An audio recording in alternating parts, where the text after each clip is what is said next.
Prezados irmãos, minhas caras e prezadas irmãs, boa noite a todos e a todas.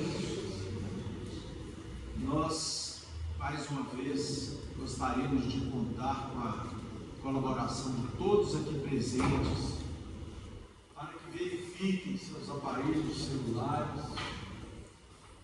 colocando-os no modo silencioso, para evitarmos aí as ligações no meio da nossa reunião, durante a nossa reunião. Nós vamos elevar os nossos pensamentos a Deus, a Jesus, nosso Mestre amado, sempre iniciando pelo sentimento de gratidão por nos ter legado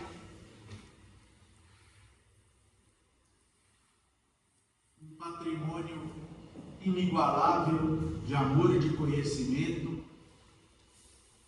que foi trazido para nós, criaturas ainda em processo de desenvolvimento, pelos enviados do Senhor e pelo seu Filho amado, o nosso Senhor Jesus Cristo. Agradecemos a existência dessa casa abençoada, que nos acolhe a todos tão generosamente e há tantos anos,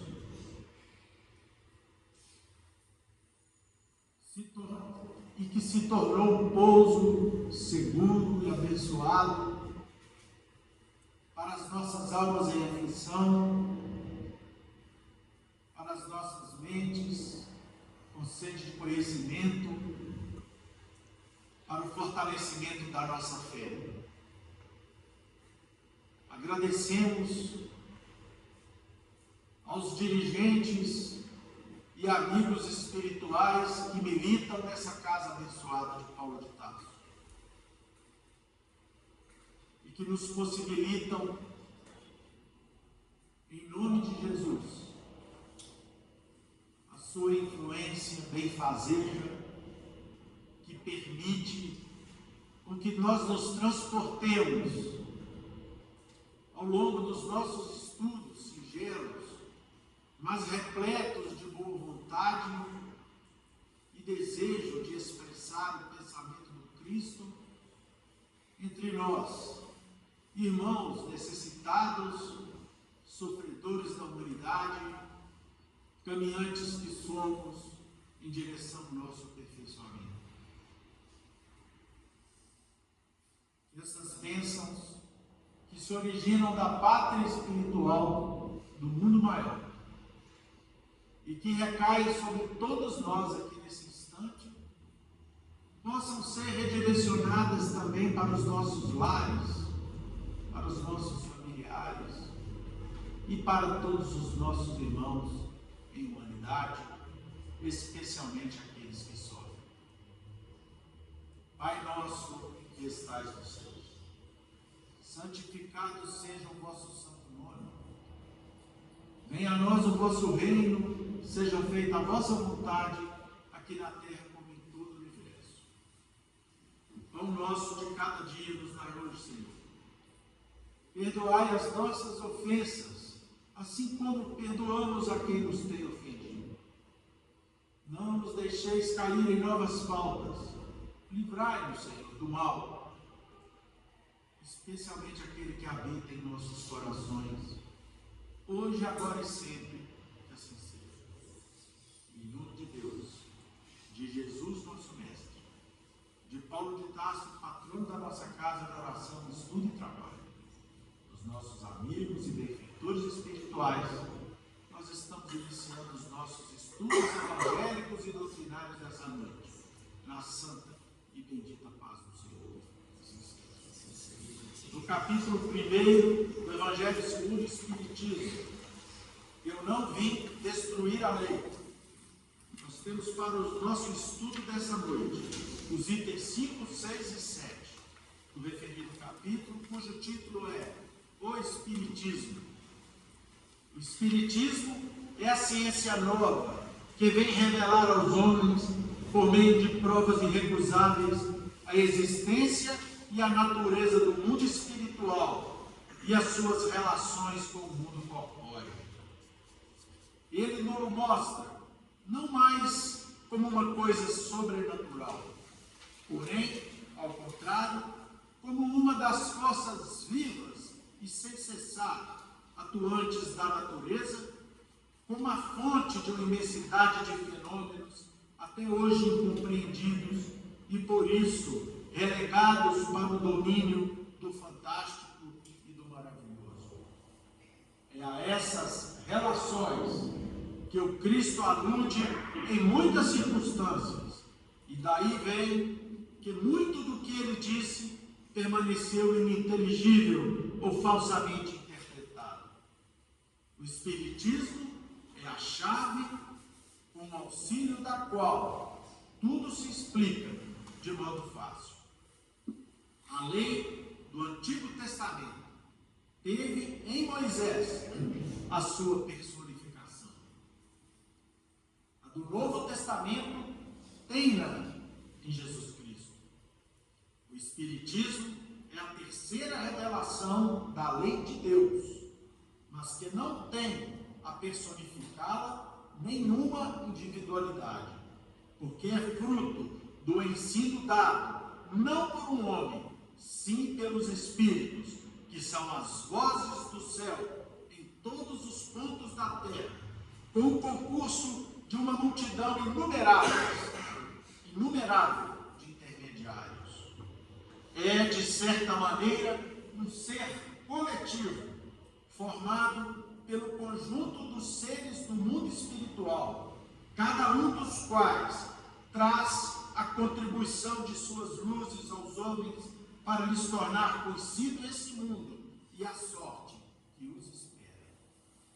Assim como Cristo disse, não vim destruir a lei, porém cumpri-la, também o Espiritismo diz, não veio destruir a lei cristã, mas dar-lhe execução.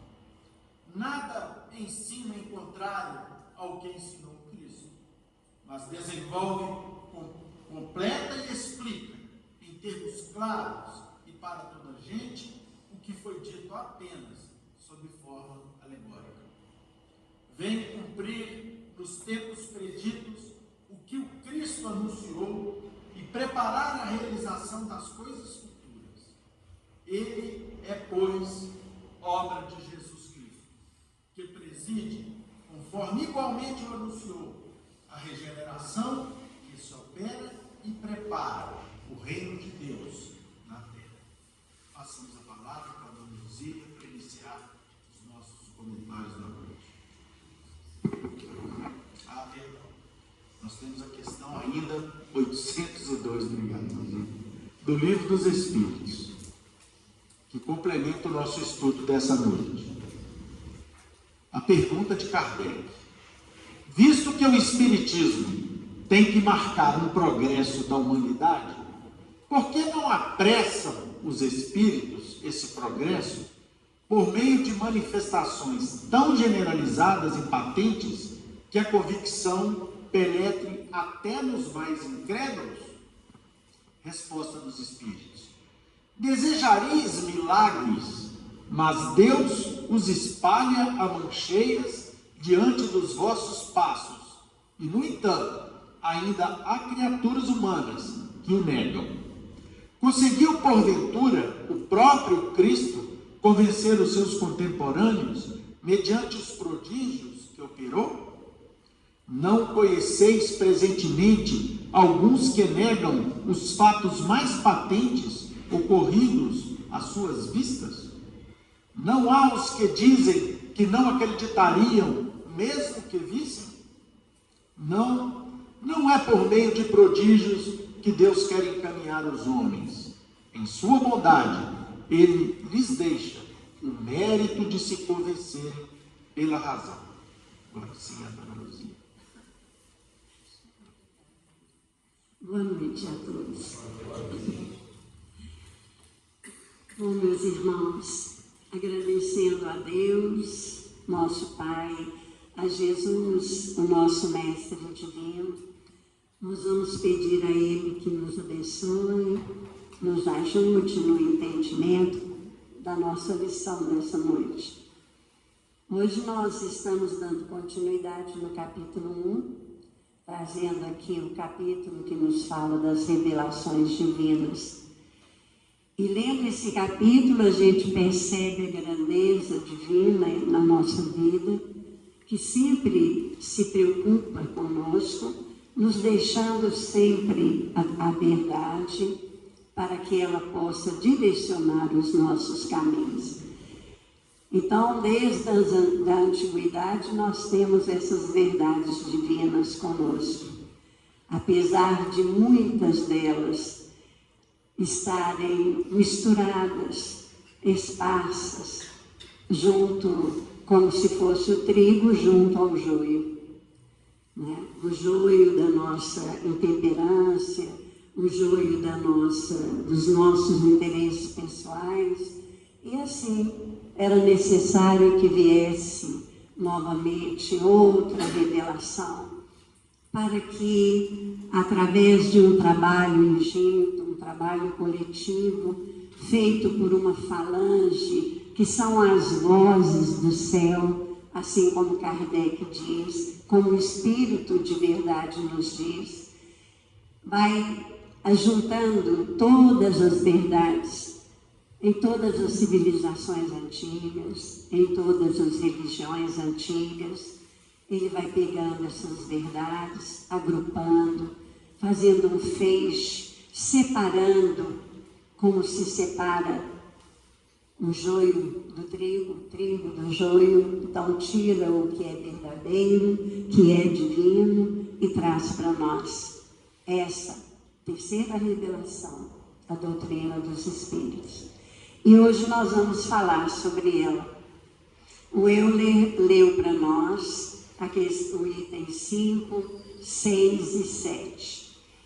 E eu gostaria, então, de nos lembrarmos aqui como que foi trazido e como que nós recebemos essa revelação. Ela não veio por acaso, ela foi prometida a nós outros, prometida por Jesus, aquele que tinha vindo trazer a verdade, porque a verdade nada mais é do que a lei divina. Jesus a trouxe, a cumpriu, como ele mesmo diz: eu não vim destruir a lei, mas cumpri-la. E ele então, quando estava para despedir-se da terra, né, aqui encarnado, quando estava se aproximando ali da sua volta ao plano espiritual, reunido com seus discípulos, ele então promete esse Consolador, aquele que traria a verdade.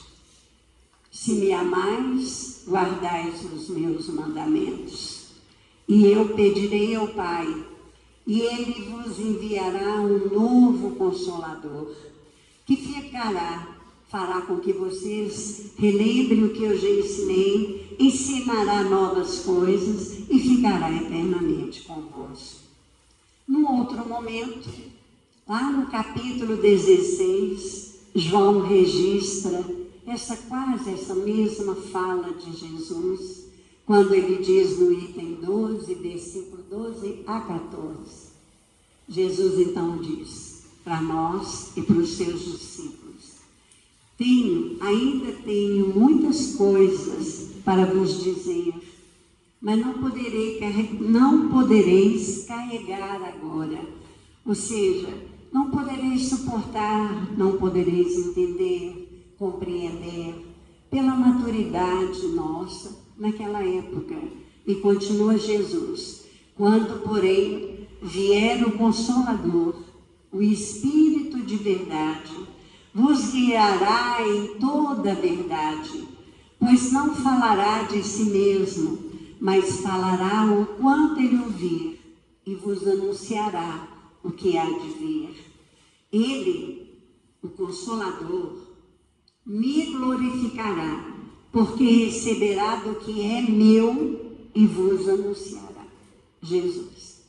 Então aqui está a promessa. E no tempo previsto, Jesus nos envia esse Consolador. E o interessante é que a doutrina espírita, ela chega para nós no momento adequado. Muitas vezes, quando conversamos com outros cristãos de outras escolas, eles afirmam que o Consolador veio.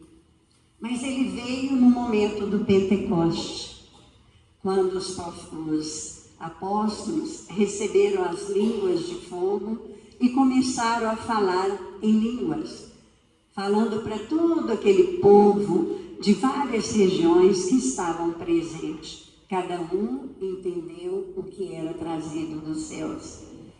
Não poderia ser naquela época, porque aquela época estava muito próxima ainda do tempo de Jesus. O Pentecoste acontece logo depois da Páscoa, me parece, 50 anos, se não me engano. Então ainda estava muito quentinho, muito recente os ensinamentos do Cristo.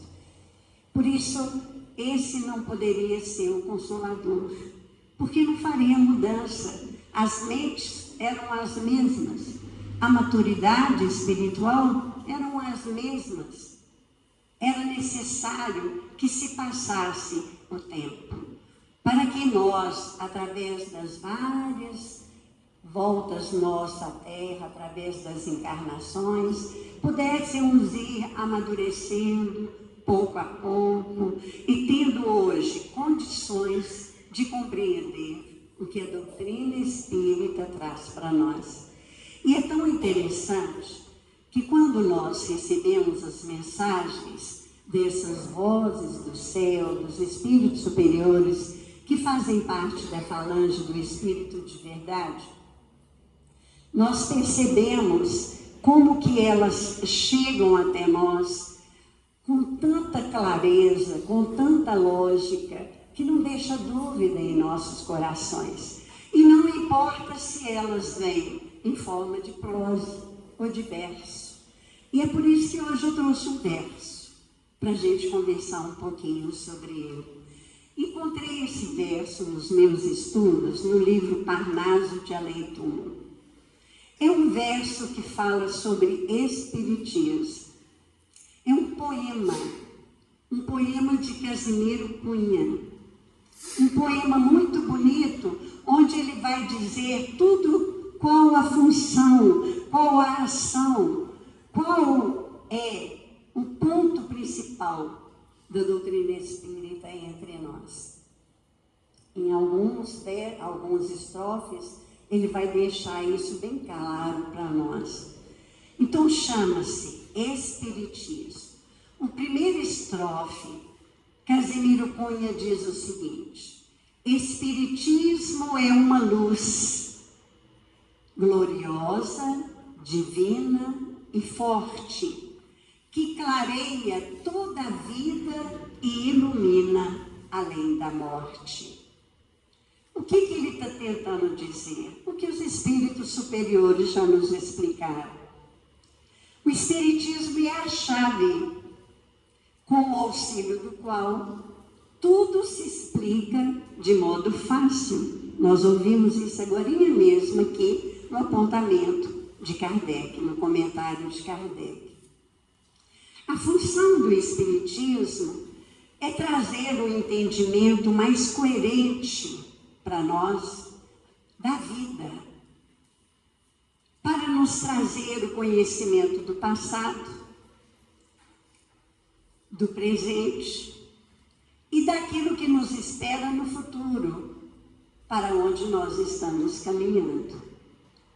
Do passado, porque foi a doutrina espírita que agregou a verdade, a parcela de verdade que havia nas civilizações antigas, que havia nas religiões antigas, afastando ali, como se pegasse, quem mora no interior onde há mineração sabe o que eu vou dizer, como se pegasse uma bateia e fosse minerar, tirar de dentro do cascalho esse brilhante, essa pedra preciosa que vem da espiritualidade superior até nós. Então houve uma separação. Ele agregou o que era verdadeiro, o que vinha de Deus, num feixe muito bom, muito bonito, e trouxe para nós, para nos explicar. Se você quer ler o Velho Testamento, a doutrina espírita te explica direitinho o simbolismo do Velho Testamento. Se você ler as passagens do Cristo, a doutrina espírita vem tirar a cortina das analogias e das parábolas com as quais o Cristo teve que trabalhar naquela época para ser compreendido. É por isso que ele diz para os discípulos: ainda tenho muitas coisas para vos dizer, mas vós não suportariam. Então, meus irmãos, a doutrina espírita é aquela que vai abrir para nós o nosso futuro, a nos dizer de onde viemos e para onde vamos. Na segunda estrofe, Casimiro Cunha diz assim: Espiritismo é uma fonte generosa de compreensão compassiva, derramando por toda parte o conforto da água viva. É claro, o Espiritismo é o cristianismo redivivo. O que ele traz no seu bojo? Qual é a pedra fundamental do Espiritismo? O cristianismo, é Jesus. Então, revivendo o cristianismo primitivo, o Espiritismo vem exercer uma poderosa ação sobre a moral do homem. Ele vai trazer o consolo na adversidade, nas dificuldades, nas tristezas pelas quais nós passamos, mas ao mesmo tempo ele vai falar conosco na nossa responsabilidade perante a vida, perante a nossa sementeira. No terceiro estrofe, Casimiro fala assim: é um templo da caridade em que a virtude oficia e onde a bênção da bondade é flor de eterna alegria. Então, a doutrina espírita é aquela que nos vai trazer a esperança, a bondade, a alegria. Por quê? Porque ela está revivendo todas as virtudes que Jesus nos legou. Ela está abrindo o caminho para que cada um de nós encontre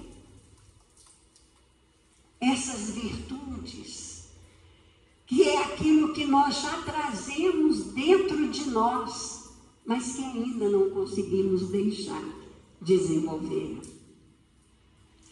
E continua: não venho destruir a lei cristã, diz o Espiritismo, mas dar-lhe execução. Ele nada ensina em contrário ao que ensinou Cristo, nos diz Kardec no seu comentário, mas desenvolve, completa e explica em termos claros e para toda a gente o que foi dito apenas sob a forma alegórica. A forma, a analogia, o simbolismo que existiam nas parábolas.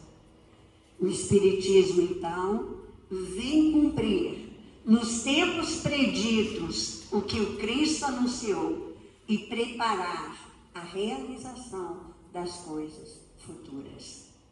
Como nos diz Jesus aqui na passagem de João, o Espírito de verdade vos guiará em toda a verdade.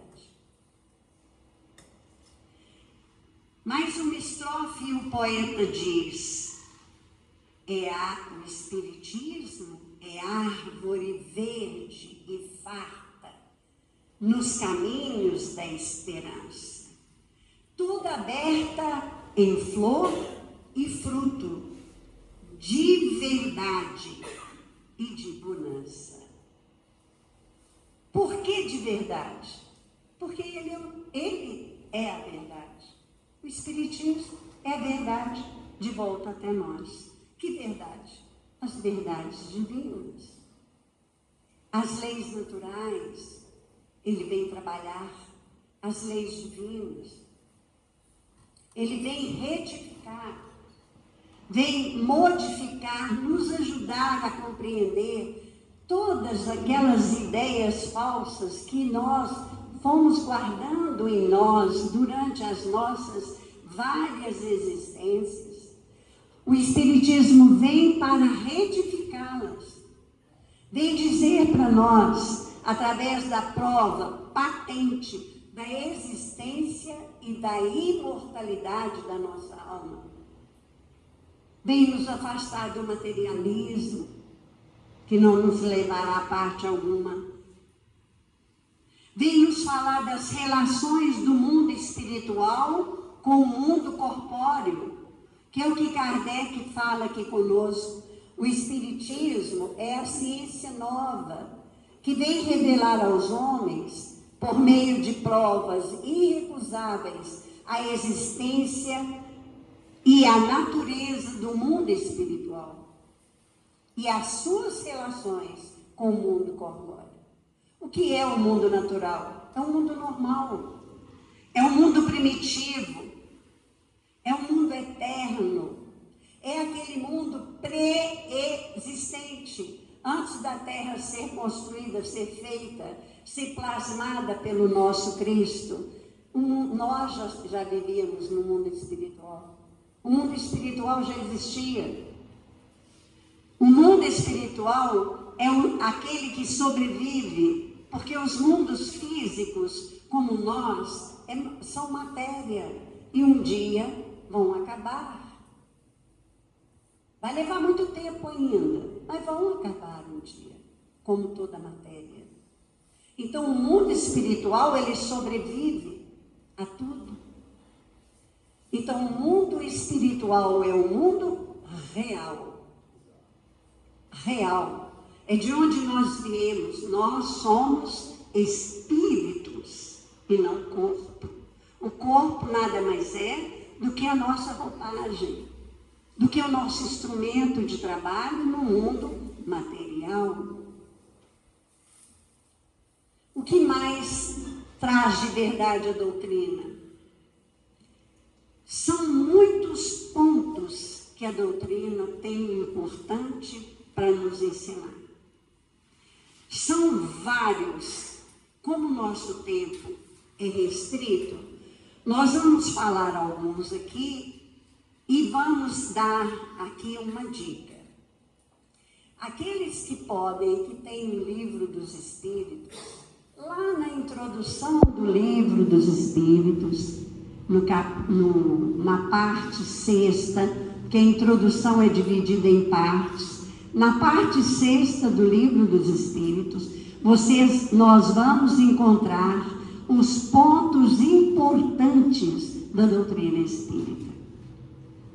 É necessário que estudemos para entender e compreender realmente o que essa revelação está trazendo para nós. E continuando aqui, falando da verdade e da bonança e da felicidade que ele nos traz, desses frutos de flores maravilhosos de verdade, o que mais a doutrina vai trazer para nós? Ela vai retificar em nós o entendimento sobre o futuro da nossa alma. O entendimento que nós trazemos desde o passado sobre o céu, sobre o inferno, sobre as penas eternas. Por quê? Porque a doutrina espírita veio nos falar de Deus. Veio modificar, renovar o nosso entendimento ante a visão de um Deus justo e misericordioso. Se nós, pais da terra, não conseguimos dar aos nossos filhos algo ruim, muito menos o nosso Pai Criador, por nós termos falido, por termos, na nossa fraqueza espiritual, na nossa ignorância espiritual, na nossa falta de maturidade espiritual, escolhermos uma sementeira ruim, o Pai não vai nos julgar num local determinado, onde vamos ter penas eternas. Já entenderam o significado da palavra eternidade? É para sempre. Será que esse Pai vai ter coragem de fazer isso conosco? Não. Porque Deus é justo. As consequências nós vamos ter que passar por elas. Mas é misericordioso. Então Ele vai abrir uma porta. E aí a doutrina vem e fala: que porta é essa? É a reencarnação. E aí abre para nós o significado da reencarnação. Levanta as lápides do túmulo e nos mostra: ninguém morre. E nós temos essa porta para começar, como diz o Chico. A gente não pode voltar lá no passado para corrigir os nossos erros, mas podemos iniciar agora um novo começo. Então a reencarnação é essa porta de misericórdia divina que abre para todos nós, porque Deus sabe que somos aprendizes, estamos aprendendo ainda, nós ainda somos imaturos, somos muito mais fracos do que realmente ruins. Deus então nos traz essa oportunidade.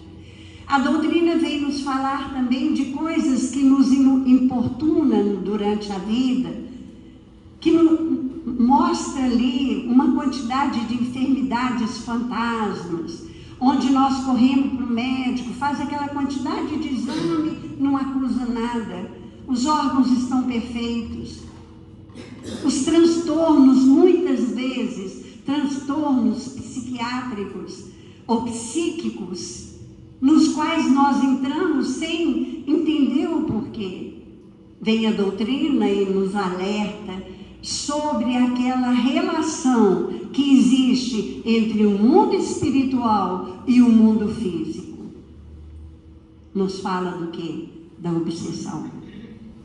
E ao mesmo tempo que ela nos explica a obsessão, ela nos fala que tem jeito, que se corrige, nos ensina como sair de uma obsessão, que infelizmente cada vez mais cresce entre nós. Nos fala também do que?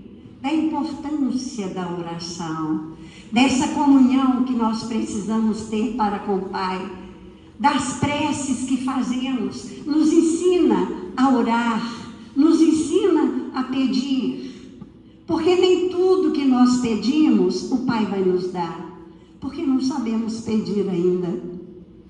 Somos filhos pedintes, mas pedimos coisas erradas. E muitas vezes nós ouvimos as pessoas falar: Deus não gosta de mim, Deus não me ouve, Deus não me responde. Mas não é porque Ele não te ama, é porque você ou eu ou qualquer um de nós pedimos errado. A doutrina nos ensina o que nós temos que pedir: coragem, força, bom ânimo, saúde. É isso que nós temos que pedir, porque tudo mais Deus sabe o que nós necessitamos e vai nos dar aquilo que é bom para o nosso espírito eterno. Nada mais, nada menos do que isso. E vem também a dizer para nós a vigilância que nós devemos ter com o nosso pensamento. Porque pensamento é vida, é força viva. Então a doutrina nos explica que a comunicação entre os espíritos se dá através do quê? Do pensamento. Se nós temos maus pensamentos, Quem atraímos? Então ela nos fala da sintonia, dos fluidos espirituais. Essa é a verdade que a terceira revelação traz para nós, para nos fazer felizes, porque o que são as leis naturais? O que são as leis divinas? Leis criadas para fazer o homem feliz. O homem só é infeliz quando ele se afasta delas. E continua então o nosso poeta dizendo: a doutrina espírita é claridade bendita do bem que aniquila o mal, o chamamento sublime da vida espiritual. Se busca o espiritismo, norteia-te em sua luz. Espiritismo é uma escola e o mestre amado é Jesus. Então esse é o poema que nós deixamos aqui como reflexão. E juntamente dele nós vamos deixar para nós que somos espíritas, cristãos, o que fazemos a mais do que os outros. Dentro de tanto conhecimento que a doutrina tem trazido para nós. E nós temos no livro, não vai dar tempo de ler, que meu horário chegou. Não, a Eulê já chegou. No livro Vinha de Luz, nós trouxemos aqui, mas é muito rápido, né? Passa rápido. É uma lição, está no livro Vinha de Luz, é uma lição de Emmanuel, no capítulo 60, onde Emmanuel vai nos falar sobre uma passagem de Mateus, capítulo 5, versículo 47, em que Jesus, no Sermão do Monte, ele fala sobre os pagãos, sobre os fariseus, sobre aqueles que seguem a Deus como devem seguir. E aí ele faz essa pergunta: que fazeis de especial? E Emmanuel, dá tempo? Vou tomar seu tempo.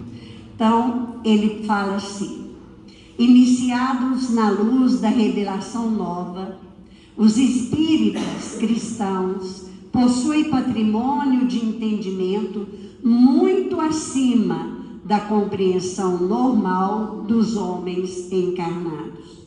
Em verdade, eles sabem que a vida prossegue vitoriosa além da morte, que se encontram na escola temporária da Terra em favor da iluminação espiritual que lhes é necessária, que o seu corpo carnal é simples vestimenta a desgastar-se cada dia. Sabem que os trabalhos e desgostos do mundo são recursos educativos, que a dor é o estímulo às mais altas realizações, que a nossa colheita futura se verificará de acordo com a sementeira de agora, que a luz do Senhor clarear-nos-á os caminhos sempre que estivermos a serviço do bem, que toda oportunidade de trabalho no presente é uma bênção dos poderes divinos que sabem ainda que ninguém se acha na crosta do planeta em excursão de prazeres fáceis, mas sim em missão de aperfeiçoamento, outra coisa, que a justiça não é uma ilusão e que a verdade surpreenderá toda a gente. Sabem ainda que a existência na esfera física é a abençoada oficina de trabalho, resgate e redenção, e que os atos, palavras e pensamentos da criatura produzirão sempre os frutos que lhe dizem respeito no campo infinito da vida. Efetivamente, sabemos tudo isso.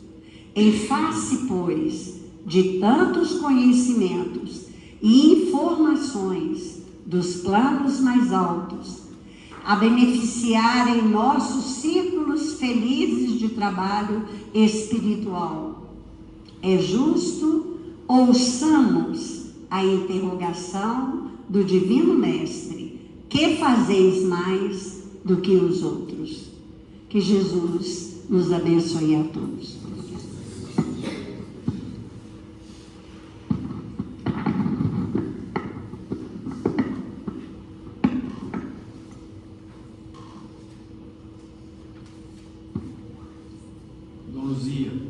Ouvi-la falar e estudar conosco aqui nessas oportunidades do solar, nas nossas reuniões, inexoravelmente me faz recordar que eu cresci nessa casa ouvindo minha mãe, aqui mesmo nessa mesa, nos trazer aquilo que para mim foram as primeiras lições do Evangelho.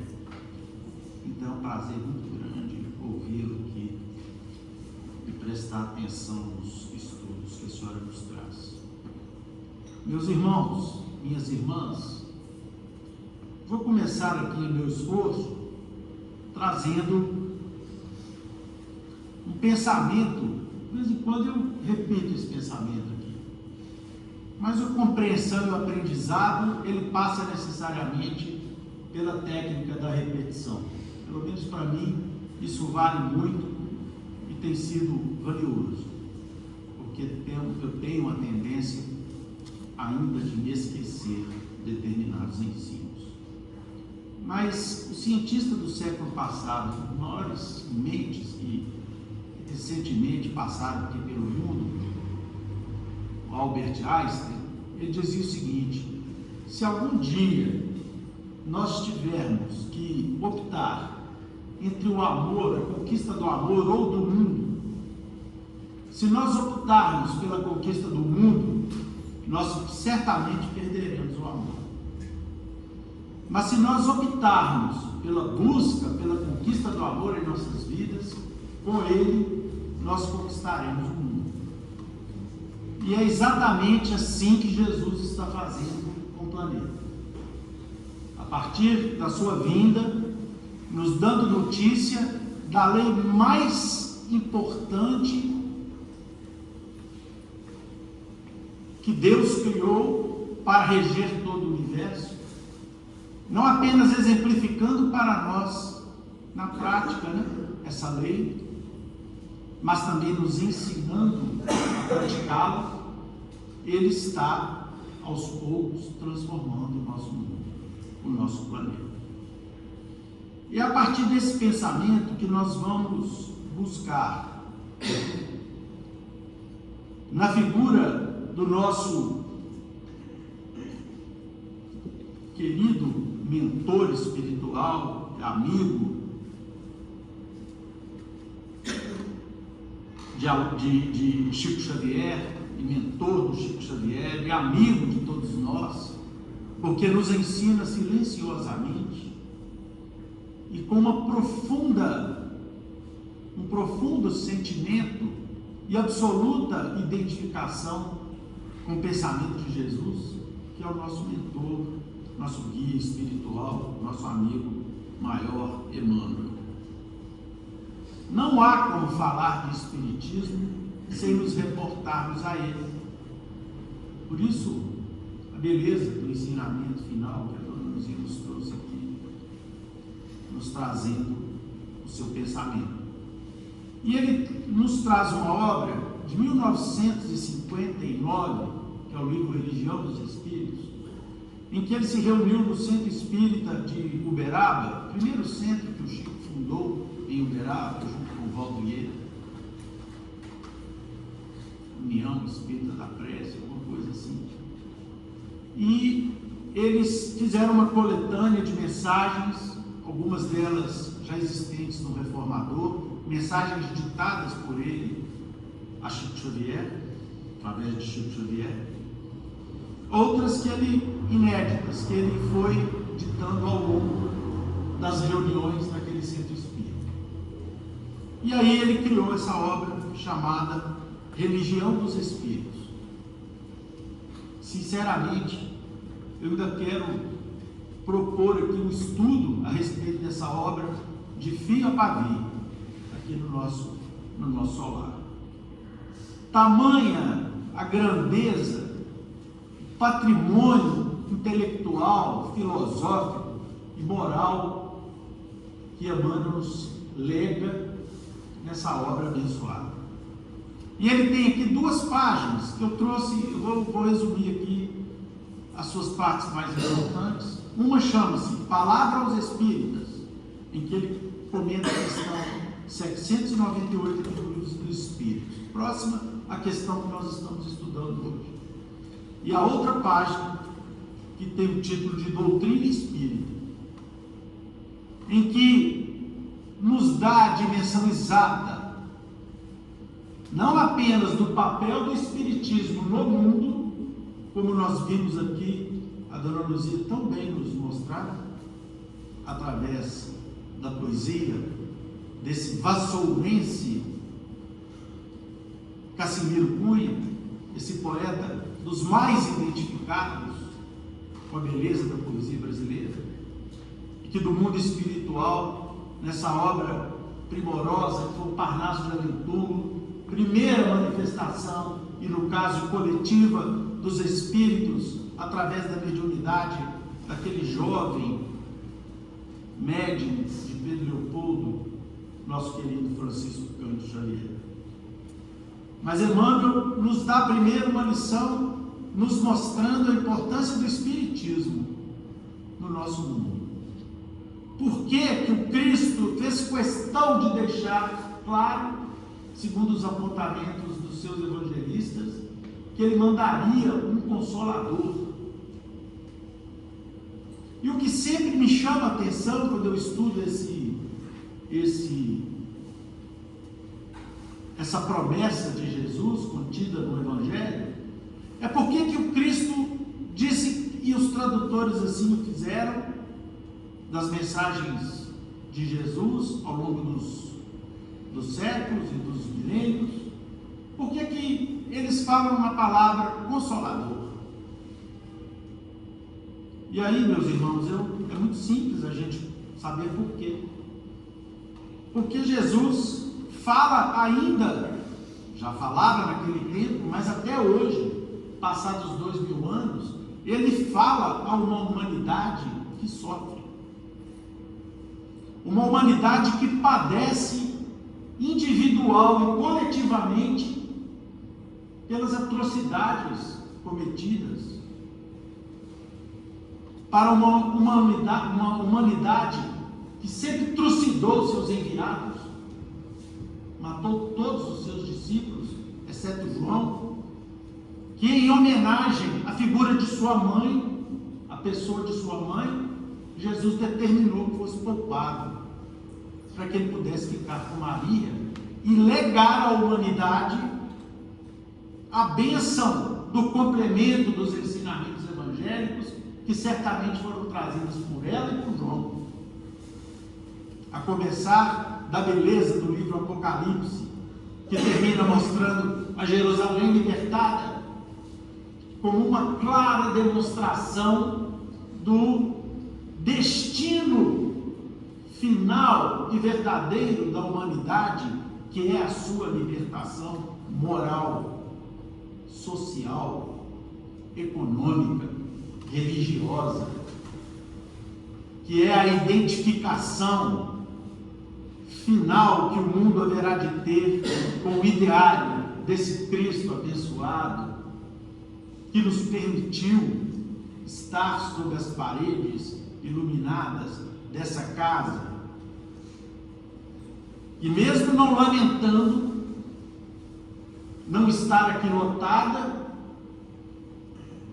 porque não é esse o objetivo do Espiritismo, mas avaliando como ainda estamos a muitos passos de distância da compreensão desse admirável mundo novo que Jesus, lá 2.000 anos atrás, anunciou que um dia viria. Então, meus irmãos, é esse o Cristo que prometeu o Consolador, que há 2.000 anos atrás deu a sua própria vida, não apenas me refiro à sua crucificação, mas deu a sua própria vida como exemplo maior que a humanidade já viu do que seja o amor supremo e a inteligência suprema, a sabedoria suprema vivenciada por um ser que passou aqui pelo nosso mundo. E então, a doutrina espírita tem a missão de confirmar esse ministério divino, são palavras de Emmanuel, para fazer com que as lições de Jesus fossem se transformando no serviço de aprimoramento da humanidade. Uma humanidade completamente diferente daquela que Jesus encontrou, mas ainda profundamente identificada com seus desvios de natureza moral, com o egoísmo coletivo, as discriminações de toda ordem, as diferenças de toda ordem, ainda que minimizadas pela ação do tempo e pela influência do Evangelho de Jesus no caminho civilizatório da humanidade. Lembremos, diz Emmanuel, que muitos templos foram erguidos no passado, mas esses templos, na realidade, esqueceram a abnegação e a humildade daquele Cristo que andava pelas estradas poerentas e que não tinha uma pedra para recostar a sua cabeça, como diz as Escrituras. E moldadas e construídas sobre o ouro conquistado à custa de muitas lágrimas e muitos sofrimentos, esses templos se distanciaram ao longo dos séculos dos objetivos fundamentais que o Cristo pregou aqui na terra, especialmente o da humildade, em que ele nasce numa manjedoura e deixa o mundo numa cruz entre dois ladrões. O Cristo então nos mostra a importância, a necessidade e a imprescindibilidade da humildade em nossas vidas, e ele mesmo chega aqui assim e parte aqui assim, no meio de criaturas com as quais ele sempre disse que para elas vieram, ou seja, os sofredores, os pecadores, os necessitados, os doentes, de toda a ordem que existiam e perambulavam pelo mundo. Emmanuel então fala que essa concepção equivocada, que os religiosos, não foram as religiões são santas em seus propósitos, se identificam e se fundamentam no ideário do Cristo, mas nós, religiosos do passado, transformamos esses pensamentos em guerras de conquista e no império da rapina. São palavras de Emmanuel, que significam roubo misturado com violência, que foi aquilo que ao longo dos séculos nós verificamos a humanidade, volto a dizer, incluindo a nós todos, praticou em nome da religião aqui na terra. Os espíritas, então, hoje, são chamados à tarefa de restauração da paz. Então, meus irmãos, se nós podemos ter um título ao lado de espíritas, esse título sobre o qual nós devemos refletir é o título de restauradores da paz. E restaurar a paz, aqui segundo Emmanuel, significa exatamente nós trabalharmos e estudarmos, educando e construindo um mundo novo. Cada um dando o seu quinhão, colocando os seus tijolinhos na construção desse mundo novo, sem nos afastarmos do Cristo de Deus. E aí vem uma advertência de Emmanuel a nós, espíritas cristãos, que se imaginarmos o afastamento de Jesus, dos seus ensinos, dos seus exemplos, das nossas cogitações e estudos nas casas espíritas, nós vamos atrair para as casas espíritas, exatamente transformando-as nas cidadelas de sombras que aqueles templos do passado, construídos e erguidos por nós, se transformaram ao longo do tempo. As nossas casas têm que ser casas simples, mas repletas de amor. A nossa expectativa não é de conquistar o reconhecimento do mundo, longe disso. As nossas verdadeiras expectativas é de conquistar os corações daqueles que nos procuram em busca ou de esclarecimento ou de auxílio, consolação. As casas espíritas têm que se transformando e elas devem se transformar dia após dia no pouso seguro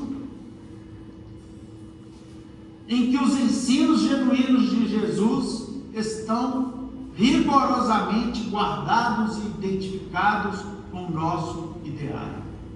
Nada mais, nada menos. Porque isso por si só já será suficiente para nós darmos a nossa cota parte de contribuição para a transformação do planeta.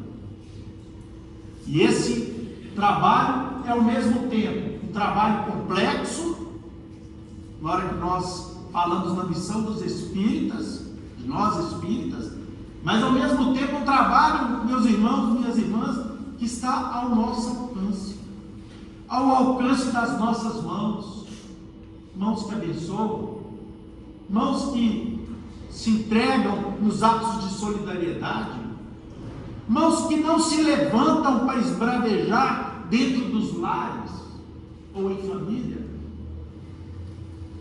mas que se estendem para cumprimentar após um pedido de perdão, um gesto de entendimento. O Espiritismo conta com as nossas vozes, não para que nós nos dirijamos às praças públicas para podermos angariar adeptos a qualquer preço, mas o Espiritismo conta com a nossa voz, que esclarece baixinho, que esclarece com amizade, com simplicidade, sem atitude de pretensa superioridade em relação aos nossos irmãos, mas nos colocando como sofredores iguais a eles, e dizendo a eles: meu irmão, eu já passei por isso, vem cá que eu tenho alguma experiência para trocar com você e quem sabe te ajudar. Meu irmão, vem aqui, vamos orar juntos. Eu agora não sei como te consolar, mas sei quem pode consolar a nós dois. Vamos abrir aqui uma página do Evangelho. Esse livro de bênçãos e de luzes que Allan Kardec nos legou com o auxílio dos espíritos superiores, e que essa casa, em boa hora, já há alguns anos atrás, se recusou a vender.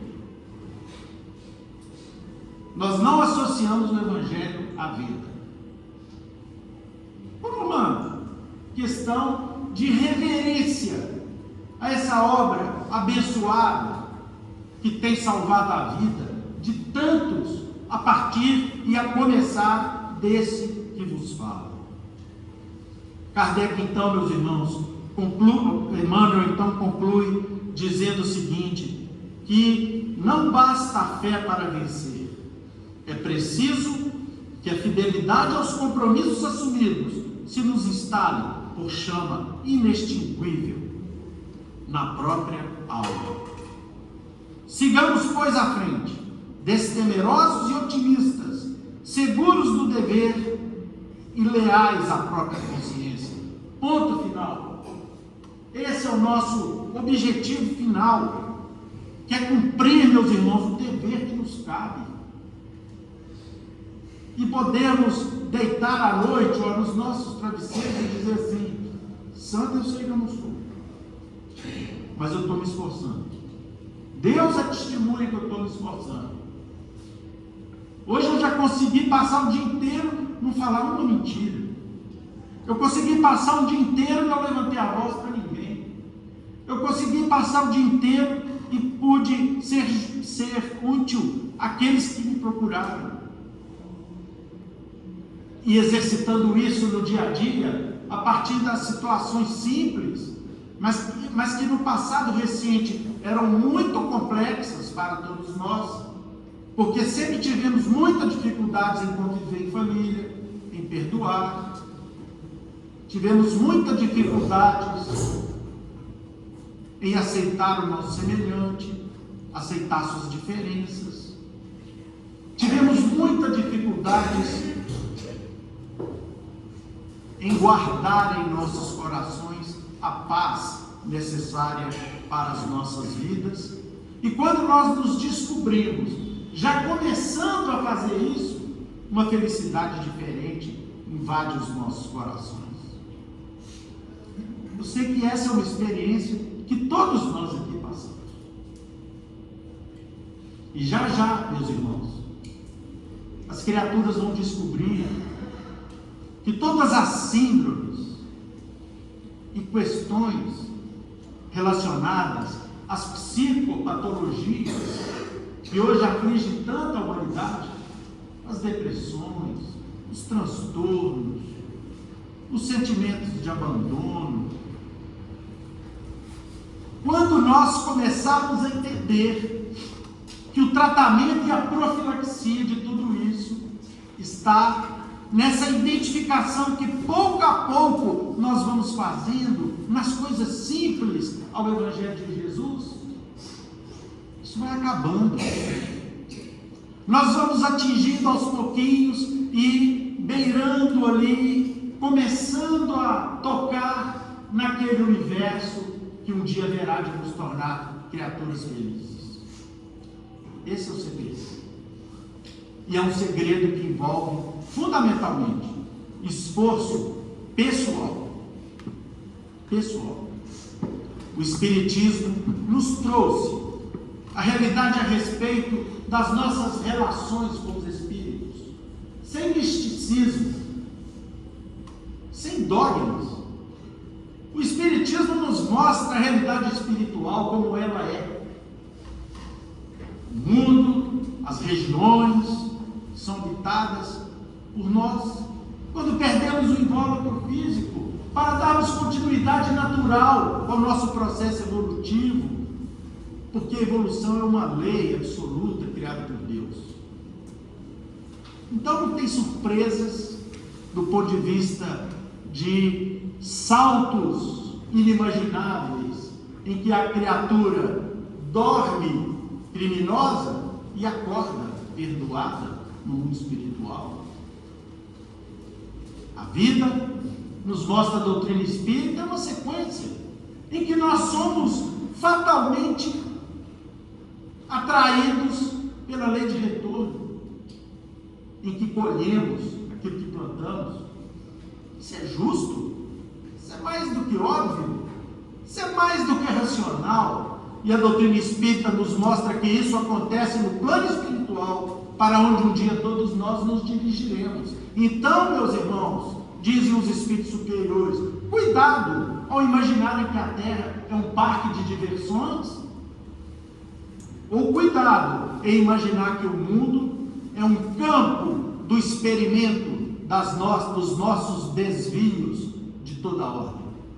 Cuidado, porque quando desencarnarmos, encontraremos aqueles, seja os que prejudicamos, ou seja, os que nós atraímos para as nossas companhias, até que o sofrimento nos faça despertar. Como uma alvorada criada por Deus, aproveitando o mal que nós criamos para fazer com que nós, através desse mal, nos despertemos para um novo pensar, um novo viver. Na mesma ocasião em que Chico Xavier nos esclarecia sobre o poder das trevas, minha irmã, pois ninguém consegue ficar imune ao encanto que irradia daquele coração feito de pureza, anotou um caso que coloco aqui inteiramente entre aspas, com o objetivo de passar ao leitor um pouco da presença dele tão viva nesse episódio. Então vamos ver o que o Chico contou aqui para o nosso irmão Adelino da Silveira, no livro Kardec Prossegue. Ao lado de nosso plano da vida, contou o Chico, tem outro plano, que exerce sobre nós continuado efeito de atração, de ímã. Certa vez, me apareceu um espírito das trevas que me disse, para minha surpresa, dedicar-me estima muito grande. Então, o espírito do mal chegou para o Chico e falou, olha, eu te adoro, gosto de você demais, Chico. Por isso, meu amigo, eu queria que você fosse me fazer companhia. Vendo que o espírito estava sendo sincero e que não lhe deveria magoar, respondeu Chico, meu irmão, agora não há condições, quem sabe mais tarde. Ele voltou a insistir, mas eu quero, Chico, que você vá comigo para as trevas agora. Respondi-lhe então, olha, meu irmão, o senhor não se aborreça comigo, não. Peço-lhe desculpar-me, mas agora eu não posso. Tenho um patrão muito bom, que não me deixa faltar nada, e eu quero e preciso ser fiel a ele. Temos ainda muito trabalho para fazer, e se eu o abandonar, o senhor ficará alegre comigo agora, mas mais tarde poderá achar que eu não tive integridade, que eu abandonei meu patrão, que era muito bom para mim, não é mesmo? Quando eu desencarnar, se Jesus permitir, passo um tempo lá com vocês.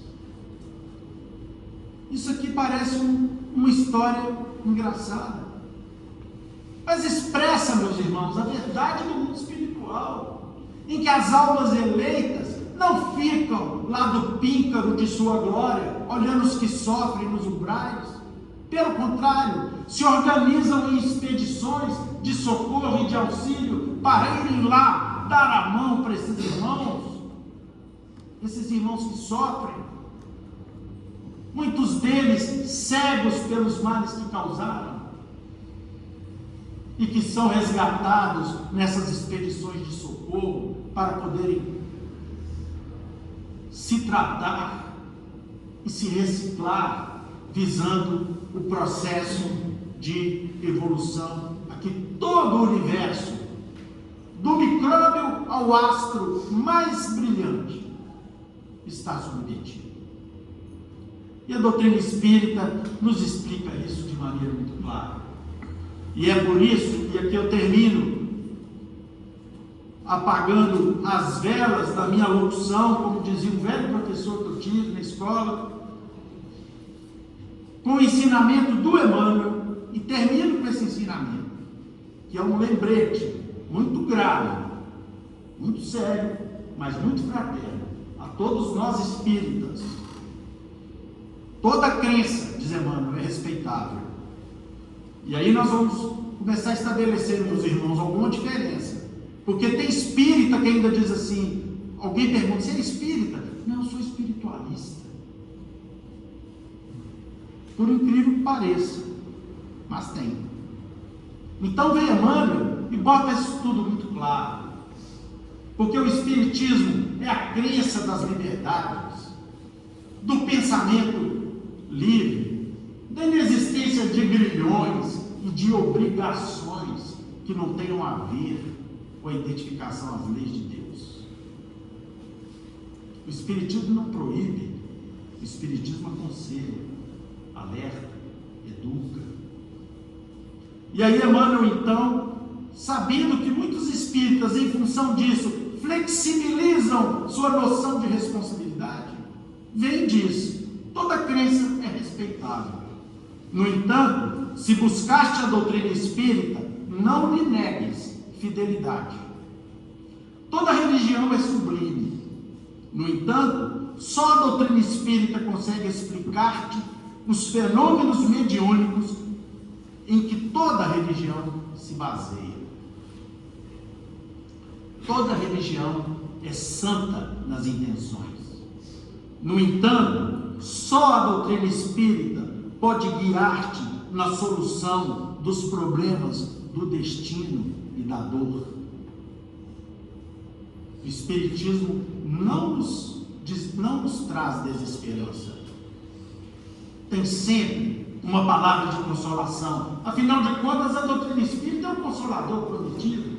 Mas não nos engana, não nos veda os olhos nem a razão, nem passa a mãozinha nas nossas cabeças dizendo que tudo está justificado pelo amor de Deus. A doutrina espírita nos alerta a consciência. Toda religião auxilia. No entanto, só a doutrina espírita é capaz de livrar-te do pavor ilusório do inferno, que apenas subsiste na consciência culpada. Toda religião é conforto na morte. No entanto, só a doutrina espírita é suscetível de abrir, de te mostrar a continuidade da vida além do sepulcro. Toda religião apregoa o bem como preço do paraíso aos seus seguidores. No entanto, só a doutrina espírita estabelece a caridade incondicional como simples dever. Toda religião exorciza, expulsa os espíritos infelizes, pelo menos tenta. No entanto, só a doutrina espírita se dispõe a abraçá-los como doentes, neles reconhecendo as próprias criaturas humanas desencarnadas em outras faixas da evolução. Toda religião educa sempre. No entanto, meus irmãos, nos ensina Emmanuel que só o Espiritismo é aquele em que se permite o livre exame com o sentimento livre de compreensões dogmáticas, para que a fé contemple a razão, olhe para a razão, encare a razão, face a face. Toda religião fala de penas e de recompensas. No entanto, só a doutrina espírita esclarece que todos nós colheremos conforme a plantação que tenhamos lançado à vida, sem qualquer privilégio na justiça de Deus. Porque a doutrina espírita é em si a liberalidade e o entendimento, aquilo que eu disse um pouco mais tarde, mais cedo. Porque ela é liberalidade e o entendimento, há quem julgue seja ela obrigada a misturar-se com todas as aventuras marginais e com todos os exotismos, sob pena de fugir aos impositivos da fraternidade que veicula. Espiritismo é espiritismo. Nós espíritas temos que respeitar todas as religiões, inclusive aquelas que tangenciam em alguns pontos com a realidade espiritual, às quais nós devemos o mais profundo respeito e gratidão. Mas não podemos misturar espiritismo com nenhuma outra ordem de pensamentos ou de ideias. Dignifica sim, termina, irmão, dignifica sim, e esse final aqui um dia chamou a atenção dos dirigentes dessa casa. E eu vou explicar aos irmãos por quê. Eu era ainda um rapaz. Dignifica sim a doutrina que te consola e liberta, vigiando-lhe a pureza e a simplicidade, para que não colabores sem perceber nos vícios da ignorância e nos crimes do pensamento. Nós temos que estudar, meus irmãos, Kardec.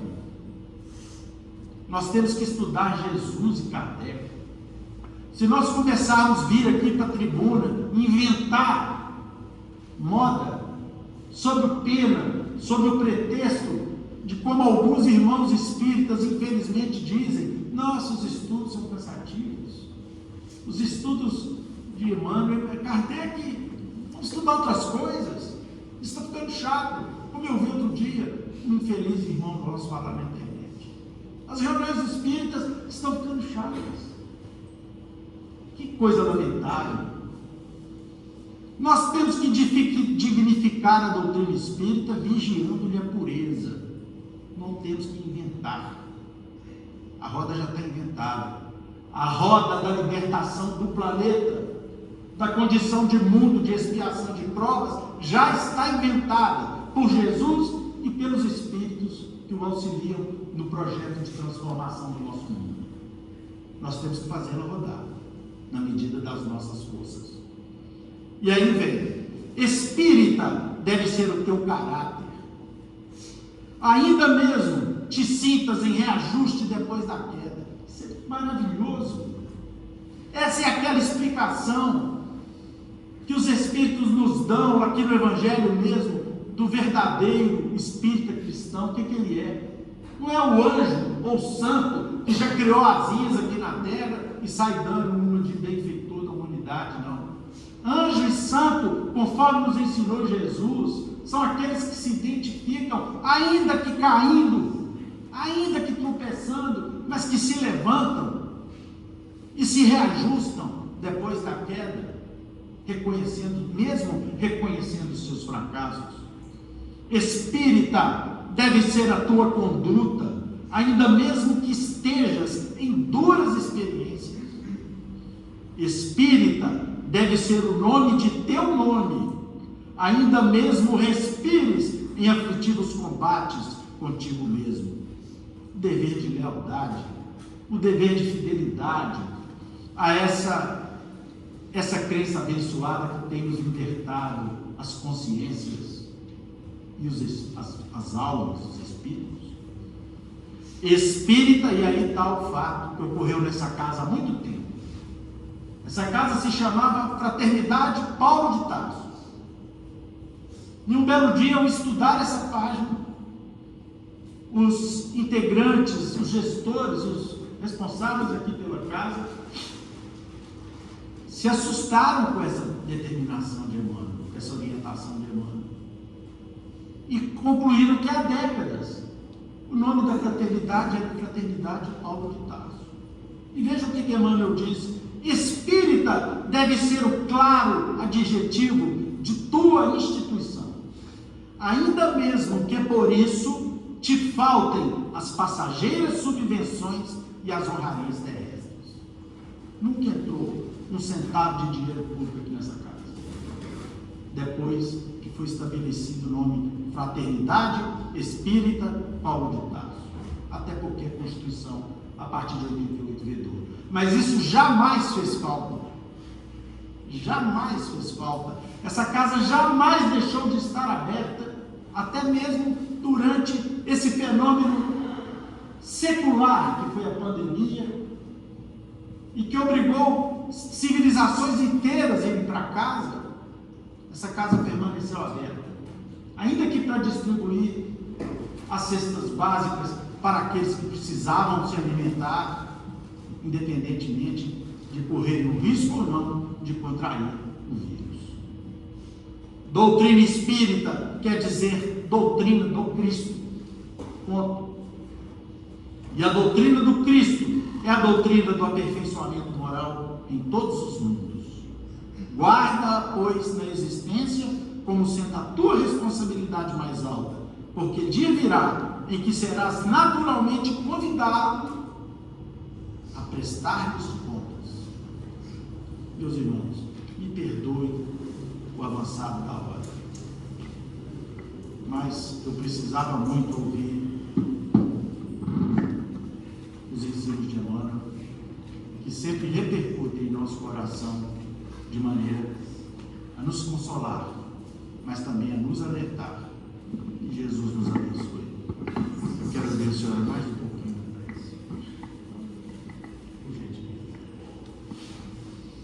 Pai nosso que estás nos céus e em toda parte, santificado seja o vosso santo nome.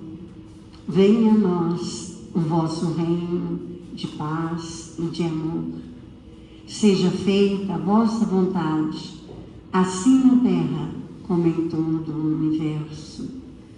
O pão nosso do corpo e do Espírito, dai-nos sempre, Senhor. Perdoai as nossas dívidas, assim como nós perdoamos aos nossos devedores.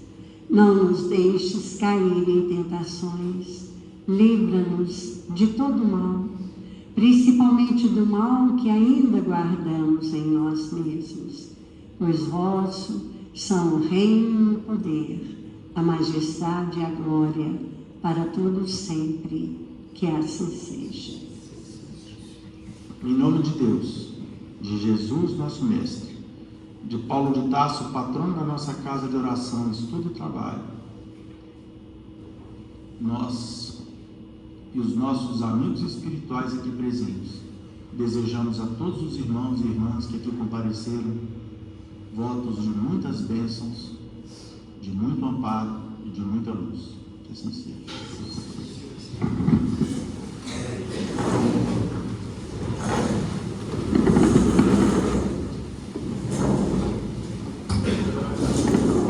Meus irmãos, a fila do passe será formada agora na sequência.